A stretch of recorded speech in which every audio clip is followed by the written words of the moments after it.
সবাইকে অন্তর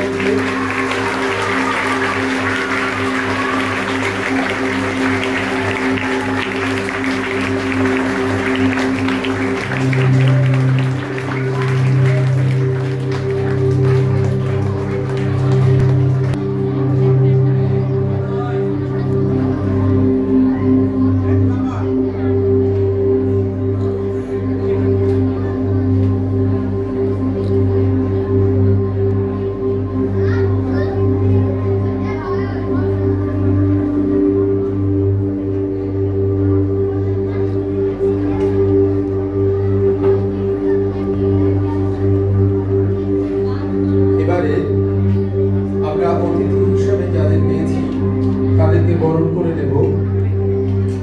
বরণ করার জন্য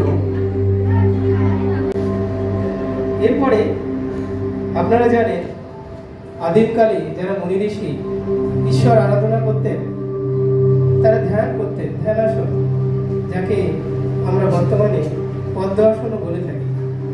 ছেলেদের বলবো সামনে পা ছড়িয়ে বসুন, রিল্যাক্স থাকবে। প্রথমে ডান পা তুলে বা পায়ে জাঙ্ঘের উপর রাখতে হবে। আস্তে আস্তে করবেন, তাড়াতাড়ি নয়। বিপরীত পা তুলে অন্য পায়ে জাঙ্ঘার উপর রাখতে হবে। সিদ্ধারা সোজা। বাম হাতে তালুর উপর ডান হাতে তালু রেখে আমাদের যে নাভি তলদেশে হাত দুটো রাখতে হবে। এই সময় চোখটা বন্ধ করে রাখাটাই ভালো, কারণ আমাদের একাগ্র চিত্তে সাধনা করতে হয়। তাই বলা হয় ছাত্রানাং অধ্যয়নং তপ।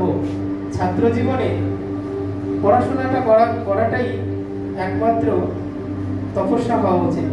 আর এই তপস্যা করতে গেলে শরীর সুস্থ লাগে, আর শরীরকে সুস্থ করতে গেলে বিভিন্ন রকমের আসন, ব্যায়াম এগুলি আমাদের করা প্রয়োজন। তাই বলা হয়, অনেক সময় অনেক শিক্ষাবিদ সাজেস্ট করেন দিনের একান্তে কোনো একটা সময় কমসে কম আধ ঘন্টা মতো যদি এই ধ্যানাসন বা পদ্মাসনে থাকা যায় একাগ্র চিত্তে চোখ বন্ধ করে, তাহলে আমাদের স্মরণ শক্তি বৃদ্ধি পায়।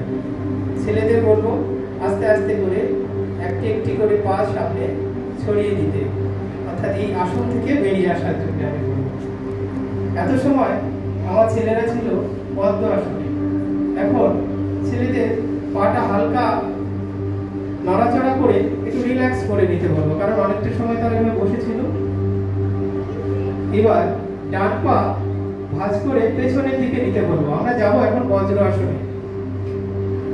তাড়াহুড়ো করবো না যাওয়ার সময়, আস্তে আস্তে করে, কারণ আমাদের পেশি যখন তখন টান ধরে পেশিতে ক্রাম্প আসতে পারে।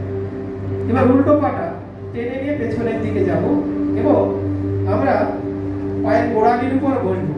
এই সময় বরণ